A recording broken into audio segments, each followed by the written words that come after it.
Hello and welcome back to our channel. So today in this video we are going to discuss about how to reset password in your Coinzoom app. So without wasting much of our time, let's dive into the video.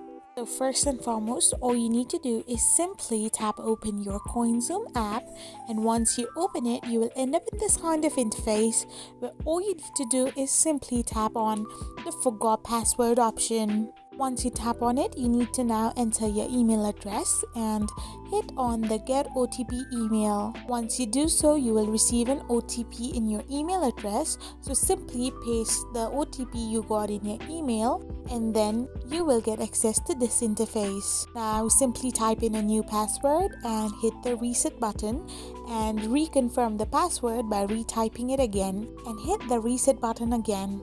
Once you do this, you need to now enter the password you have resetted and hit the login button.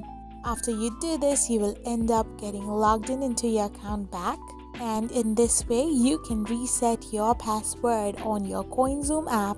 I hope you found this video helpful, so don't forget to hit that subscribe button and to give us a thumbs up. We will be back again with these informative videos.